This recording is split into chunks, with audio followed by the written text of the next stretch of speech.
हमारी ताकत हमारी एकता ही है। हमारे हाथ में न सत्ता है, न हथियार है, न पैसा है, न सिफारिश है, न सरकार है। हम अगर लड़ सकते हैं तो एकता के बल पर लड़ सकते हैं। और ये जो घटना हुई है बहुत ही शानदार। मैंने जब अधिकारियों से वार्ता हो रही थी उस समय भी कहा कि हमसे 20-30 साल 40 साल पहले ऐसी घटना सुनने को मिलती थी या फिल्मों में देखते हैं कि मजदूर अपनी मांगों के लिए आंदोलन कर रहे हैं और मालिक ने गुंडे भेज दिए, हमला करवा दिया और वो पुलिस उनकी मदद करती थी। आज के युग में 21वीं सदी में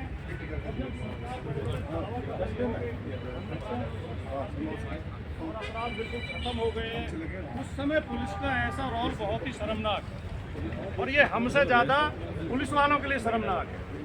अगर पुलिस इस तरह काम करेगी तो पुलिस के ऊपर से जनता का विश्वास उठ जाएगा और अगर पुलिस से विश्वास उठ गया, पुलिस से अगर विश्वास उठ जाएगा तो अराजकता हो जाएगी देश में, फिर कोई कानून को नहीं मानेगा।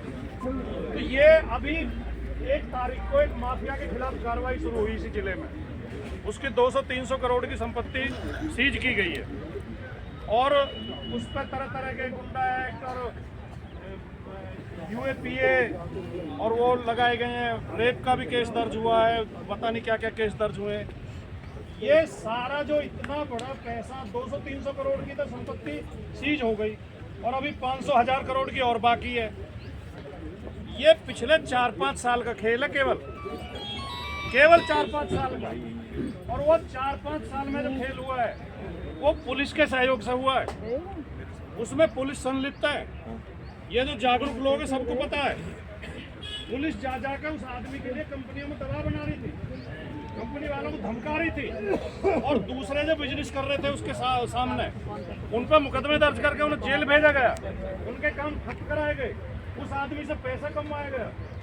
आज उस खिलाफ कार्रवाई हो रही है। पहले तुम माफिया बनाते हो, फिर कार्रवाई का ढोंग करते हो, तो ये क्या खेल है? वो एक बड़ी कविता सुनाई जा रही थी, मुझे भी एक शेर याद आ रहा, उदल भाई सुना रहे थे।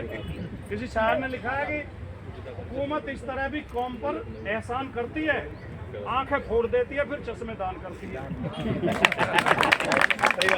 खुद तो गुंडे बना रहे हो और खुद ही उनके खिलाफ। माफिया किसे कहते हैं?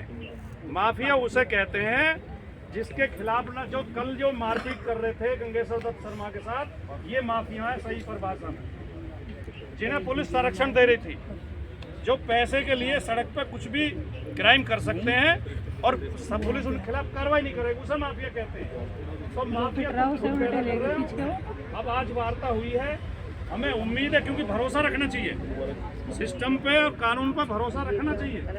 हमें उम्मीद है 1-2 दिन में कार्रवाई हो जाएगी, जैसा अधिकारी आश्वासन देके गए हैं। अगर ये इसमें लापरवाही करते हैं तो हम दोबारा इकट्ठे होंगे और हम और बड़ा आंदोलन करेंगे।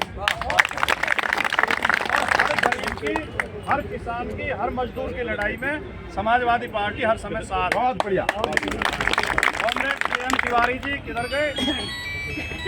जब से मेरे मित्र हैं, जब इनके बाल काले हुए करे और ये नौजवान हुए करे और बाइक पे और साइकिल पे घूमते थे गाजियाबाद में, मैं उस समय पत्रकारिता में था।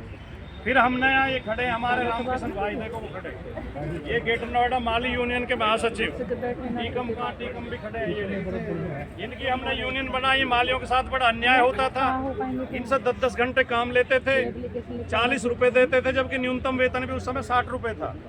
हमने यूनियन बनाई, क्योंकि तिवारी जी हमारे मित्र थे, उनसे बात करके C2 से रजिस्टर्ड कराई, तो तिवारी जी उसके अध्यक्ष हुए और मैं महासचिव बना दिया।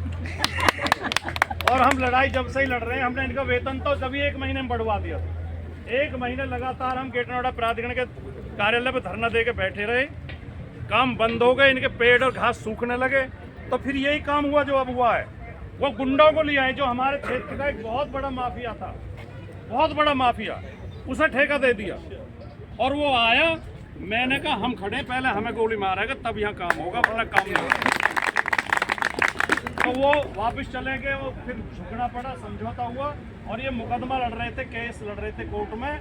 अब इनके केस पे ग्रेटर नोएडा अथॉरिटी को जो इनका वेतन बकाया है 40 करोड़ की RC डॉक्टर साहब जारी हुई है, 46 करोड़ की। तो ये बहुत बड़ी कमजोर आदमी, जो गरीब आदमी होता है, मजदूर जो होता है, वो निराश होकर बैठ जाए तो बैठ जाए, वरना अगर वो हिम्मत से और हौसले से एकजुटता से लड़ता रहे तो उसे जीत जरूर मिलती है।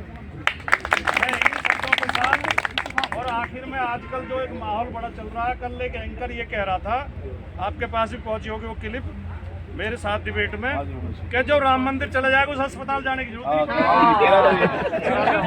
इसको इतना अंधविश्वास में झोंका जा रहा है, जो थोड़ा थोड़ा अंधविश्वास खत्म हुआ था वो फिर पैदा किया जा रहा है, और इसमें सबसे बड़ा रोल सरकार का और न्यूज चैनलों का है। तो इससे भी बचने की जरूरत है। मैं आखिर में राष्ट्र कवि रामधारी सिंह दिनकर की 4 पंक्तियां बोल के अपनी बात समाप्त करता हूँ कि तू किसे ढूंढता है आरती लिए, तू किसे ढूंढता है मूर्ख, आरती लिए तो किसे ढूंढता है मूर्ख, मंदिरों राजप्रसादों में तहखानों में, देवता कहीं सड़कों पर गिट्टी तोड़ रहे, देवता मिलेंगे खेतों में खलिहानों। बहुत बढ़िया।